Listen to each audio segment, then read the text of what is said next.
The air in the grand ballroom of the Omni showroom was thick with the scent of money and ambition. It was a heady perfume that Arthur Vance had worn his entire life. He swirled the amber liquid in his crystal glass, the ice clinking a quiet rhythm against the backdrop of polite, predatory chatter. At 55, with a jawline that had resisted the pull of gravity and a portfolio that defied market logic, Arthur was a king surveying his court. This was the pre-gala for the World Medical Innovation Conference, and his company, Vance Medical, was the diamond sponsor. His name was on everything, from the lanyards to the lips of every sycophant hoping for a moment of his time. His PR head, a perpetually anxious man named Gerald, had given him a directive earlier. Engage, Arthur. We need to look inclusive.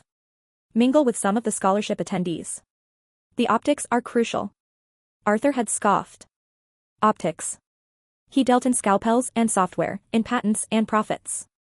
His innovation saved lives, and that was the only optic that mattered. But he agreed to play the game.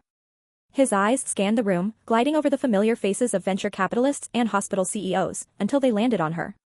She stood near a pillar, observing the room with a quiet intensity that set her apart from the desperate networking happening around her.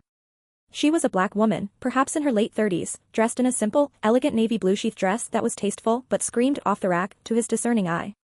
She held a glass of water, no lemon. To Arthur, she was the perfect prop for his performance of inclusivity. He saw a nurse, maybe a hospital administrator who'd won a lottery to be here. Someone he could bestow his magnanimity upon. He straightened his $1,000 tie and strode towards her. Enjoying the party, he began, his voice a smooth baritone calibrated for command. The woman turned, her eyes meeting his. They were intelligent, discerning, and held a flicker of something he couldn't quite place, amusement, perhaps? It's quite the gathering, she said, her voice calm and even. Arthur Vance, he said, extending a hand, expecting the usual flash of awe and recognition. A pleasure, she replied, shaking his hand firmly. Evelyn Reed. The name didn't register. Reed, he mused aloud. Which hospital are you with? St. Jude's? Cleveland Clinic? We at Vance Medical do a lot of work with them. He was already framing the conversation, placing her in a box she could fit into. I'm not affiliated with a specific hospital at the moment, she said, a small, knowing smile playing on her lips. I'm here representing my own research. A researcher. Wonderful, Arthur said, the condescension dripping from his tone like honey. It's a tough field. All that grant writing, the endless bureaucracy. It's a war of attrition. He leaned in conspiratorially. The real change, the kind that makes waves, happens in the private sector. That's where the resources are. That's where we get things done. Evelyn took a slow sip of her water. Resources are certainly part of the equation. But I find that perspective is often the more valuable commodity. Her intellectual poise was starting to annoy him. He decided to make his move, the grand gesture that would satisfy Gerald and feed his own ego. Listen, Evelyn. This world, he said, gesturing vaguely at the opulent room, it can be intimidating. It's all about who you know. Tomorrow is the opening keynote. I have a table, front and center. My top people will be there. Why don't you join us? It would be a fantastic opportunity for you to meet some of the key players, to see how the industry really works from the inside. He smiled, a benevolent king offering a seat near the throne. Think of it as a masterclass. He watched for the gratitude, the fawning acceptance he was so used to. Instead, Evelyn Reed's smile widened, reaching her eyes this time. It was a brilliant, dazzling thing, and for a moment, it completely disarmed him. Mr. Vance, that is an incredibly generous offer, she said, her voice laced with that same unreadable amusement. Thank you. I wouldn't miss it for the world. Arthur felt a surge of self-satisfaction. He had done his good deed. He had been inclusive. He gave her a paternalistic pat on the arm. Excellent. We'll see you at 8 a.m. sharp. Try not to be late, the keynote speaker is supposed to be a real game changer. He walked away before she could respond, already moving on to his next conquest. The brief interaction filed away under charity. The next morning, the main auditorium was buzzing. Arthur sat at his prime table, flanked by his CFO and his head of R&D. He was holding court, recounting his discovery from the night before. And you should have seen her, just a local nurse, completely overwhelmed, he was saying, loud enough for those at the neighboring tables to hear. I invited her to sit with us. It's important to mentor the next generation, to show them what's possible. His CFO nodded obsequiously. A very generous gesture, Arthur. Arthur scanned the entrance. She should be here any moment. Navy blue dress, probably looks like a deer in headlights. A few minutes later, he saw her. Evelyn Reed entered the hall, wearing a sharp, tailored pantsuit the color of cream, a stark and professional contrast to her dress from the previous night. She walked with a confidence that seemed to fill the space around her. She didn't look lost. She didn't look overwhelmed. She walked past the general seating, past the mid-level managers, and directly towards the VIP section. Arthur prepared to wave her over, a magnanimous smile already forming. But she didn't slow down. She walked right past his table, offering him a brief, polite nod before continuing towards the backstage area. Arthur frowned.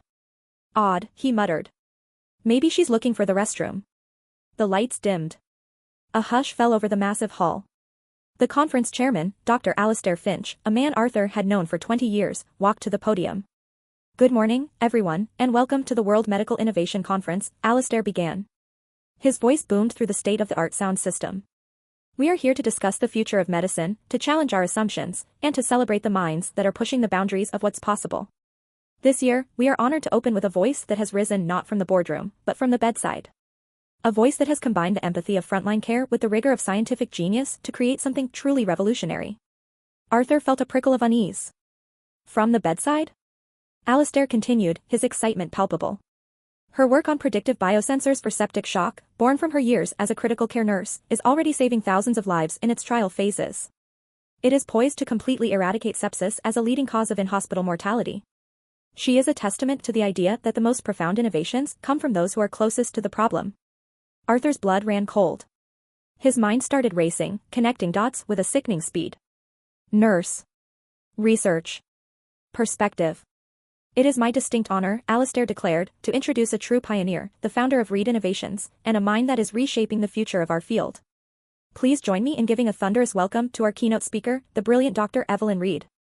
The name hit Arthur like a physical blow. On the massive, 40-foot screens flanking the stage, a professional headshot of Evelyn appeared, and beneath it, her credentials, Dr. Evelyn Reed, Ph.D., right now.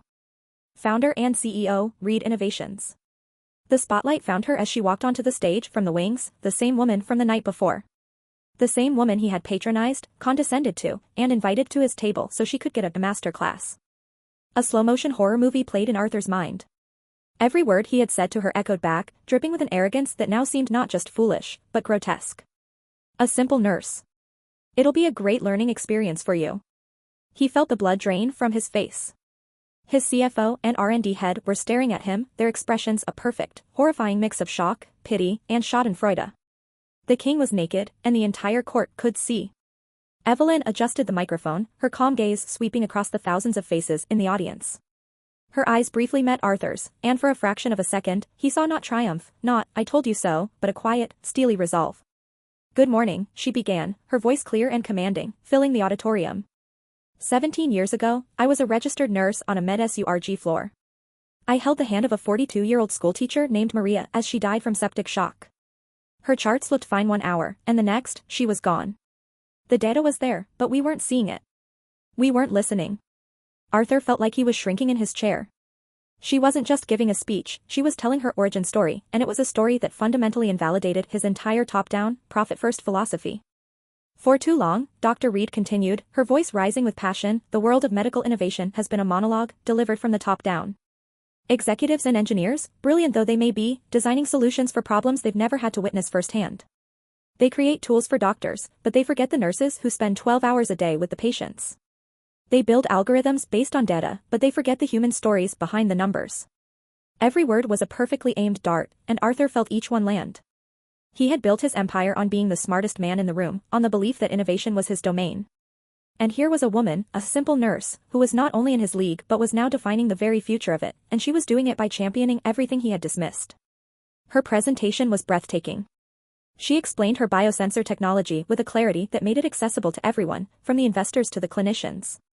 She showed videos of patients who had been saved, of nurses who were now able to intervene hours earlier than before.